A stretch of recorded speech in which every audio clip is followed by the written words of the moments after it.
Good evening, everyone. My name is Mike. I'm Kenny's younger brother by 15 months. 15 months? Yes, we were very close growing up. Want me to drink that? Yes. Okay. But anyways, Kenny growing up, like people that know Kenny now, you heard stories earlier about, how some of Kenny's nicknames. Yeah. And so his nickname was Packet Jennings, but he had other nicknames. Haywire, Animal, just to name a few. So if you guys don't know what he was like when he was a teenager, he was a little rebellious, a little wild. Yeah. How many of you know how wild he was? Yeah. Oh, Mr. Spinney just put up his hand just like this. My dad, right there, his hand, baby, Dennis. Yeah, he had some, I think he wanted to be a race car driver, a rally driver, off-road racer, all of those things.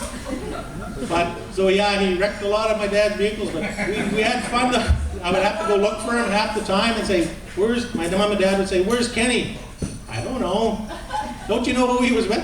They said, is he probably with Dennis, Peter, Randy, all those guys? I said, I don't know where he is. Dad, I don't know really where he is.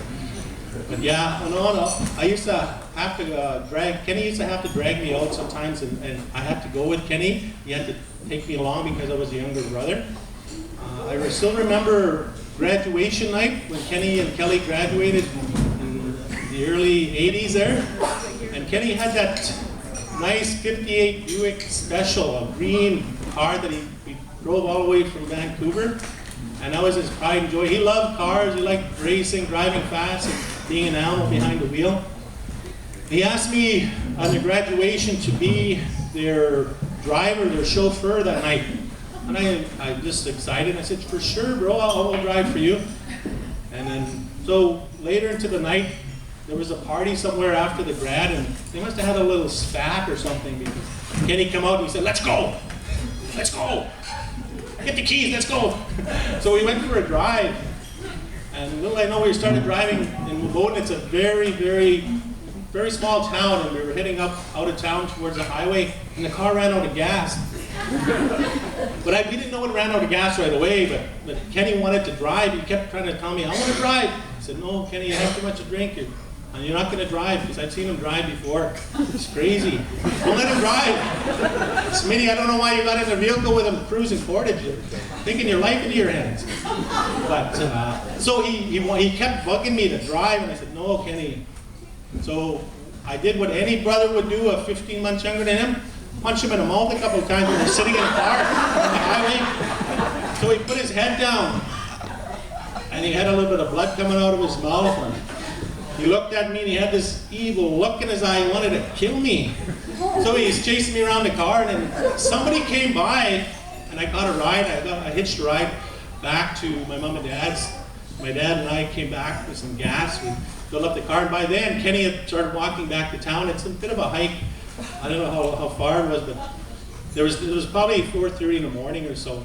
But there was only some headlights coming. He could see us coming, and he waved to me and my dad. So here's Kenny walking down the highway, and he knows it's us coming behind him, and he flags us. He goes like, so I knew that sign. I wasn't going to stop to pick him up. Neither did my dad, so we let him walk, and he cooled it off. But all in all, Kenny was a great brother to grow up. He was, we just like brothers. We fought all the time, but we loved each other and spent a lot of time playing hockey together and doing all kinds of things. And I know when he phoned me, he was really happy, and I've never seen my brother this happy before. So I know, Kelly, you two we get a second chance. Some of us get a second chance in life, but they have a second chance in life, and I know they're happy.